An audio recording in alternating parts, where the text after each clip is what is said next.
shit. So let's say you're going to GameStop, RP GameStop, for a used copy of Dead or Alive Beach Volley. I'm at Dead or Alive 6. Mark this day in the history books for today. Dead or Alive 6. Hits the shelf. Barry, I believe you have a copy. Dead or Alive 6. But like, something stops you in your tracks. There's a line of Genshin Impact players taking up all the space! In two ways, if you know what I mean. And they're all waiting in line for one reason. Genshin Impact players want one thing, and it's disgusting.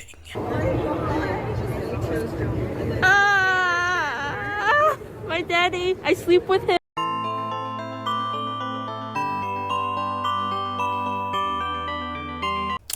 Well, if only there was a way for us to not deal with the line and actually find our GameStop.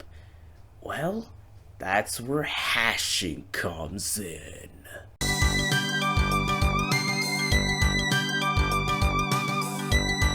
I swear to God, kids these days, they're gonna be like, what's hash table? I thought we were talking about hashing, bro!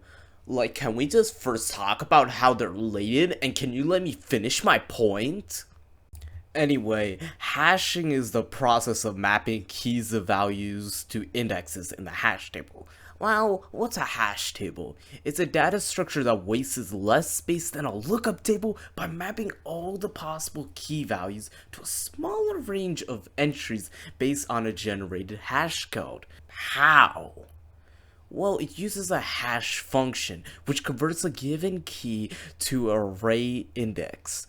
A good hash function is easy to calculate, maps all possible values of keys to a range that isn't too large, covers range uniformly, and minimizes collisions, not conclusions. Sussy baka. Custom or built-in hashcode function. Either way, hash functions need to store a unique index to store their values to prevent collisions. That is why we use hashcode instead of these hash functions. You may have seen me mention hashcode there. Well, what's that? Hashcode is a unique code generated by the Java virtual machine when an object is created. We could retrieve the official hashcode using the .hashcode method, which returns the integer the hashcode is. For a custom hashcode, you could override the function and create your own unique hashcode. Here's an example. Public class person, private string name, private int age, public boolean equals object others, if not other instance of person, return false, person other person equals person other, return name dot equals other person name, age equals other person dot age, override public int hashcode, return age plus int name hashcode. Return name dot equals The reason we add both age and the name hashcode is to produce a unique identifier for each person, because two people can easily have the same name or age, but it would be rare for two people to have the same name and age. Hence, adding them together will make it hard for there to be any collisions. Another reason custom hashcode is important is if you override the dot equals method, because they would make your hashcode method off if you don't override it. Another reason to add on top of that is if you're trying to get a hashcode from a key from a hash map or a hash set or a custom class you made, because .hashcode method doesn't account for objects' unique attributes.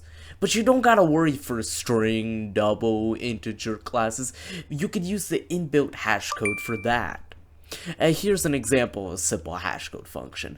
Public int hashcode function, and then inside the parameter, long key, return int key modulus table size. In this case, since the key is a long, it kind of already uses a unique hashcode in quotation marks. But let's say the parameter for the hashcode function was a string. Public int hash function string key return int key.hashCode modulus table size. The modulus table size serves the purpose of providing an integer between 0 to table size -1. The problem is, in a proper hash table, there's more collisions than a proper lookup table if you don't use the solutions that I'm going to show you. Hence, it will cause the performance to deteriorate, obviously.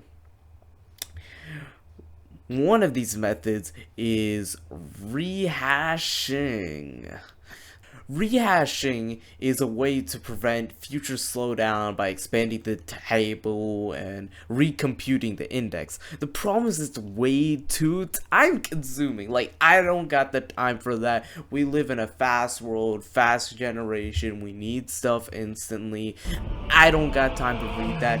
I don't got time for that program. So our solution is in fact chaining and probing.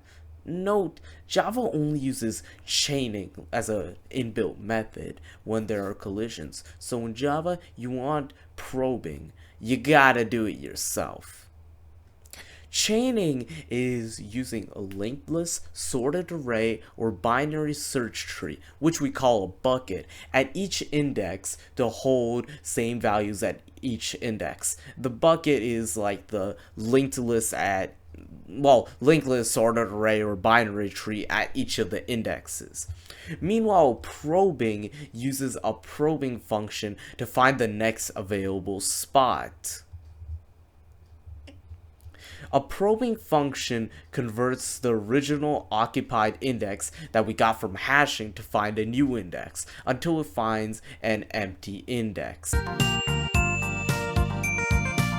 Linear probing increments the index by 1 or some fixed number. Example, int probe, a parameter index, returns index plus increment, and then we modulus table size.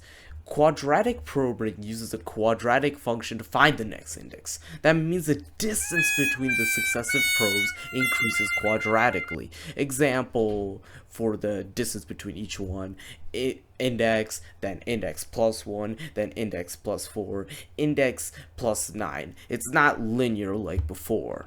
Then there's even more complex probing techniques.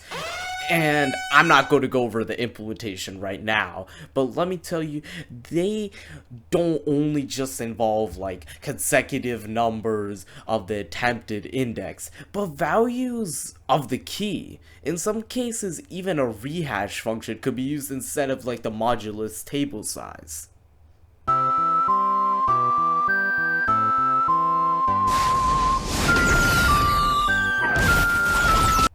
Clustering is a condition that can happen while probing, and there's two forms of it. Primary clustering, a cluster of occupied index all next to each other, and the original occupied index. This is usually found in linear probing, and it slows down performance of a hash table.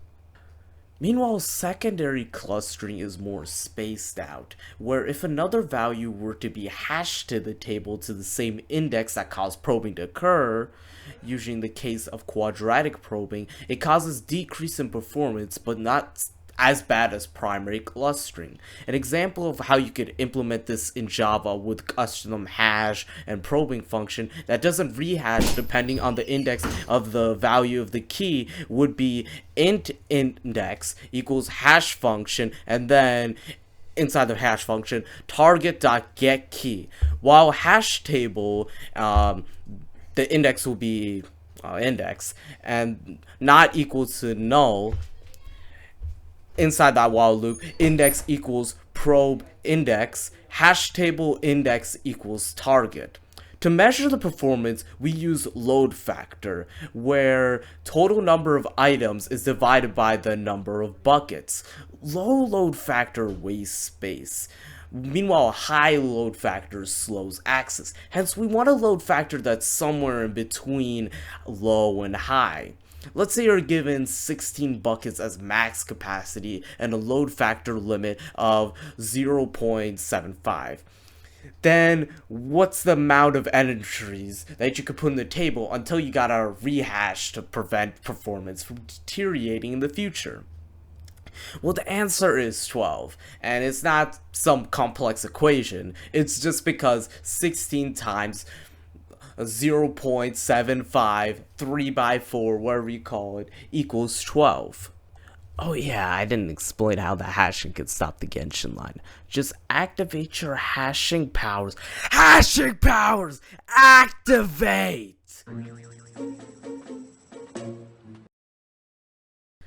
By using hashing, aka water from a shower faucet, instead of a lookup table system, aka looking for where the GameStop is, we were able to decrease the space in the Genshin players took up, and we're able to find the GameStop instantly, aka 0-1 access time. Just to be careful though, chaining, you might find some Genshin players in GameStop.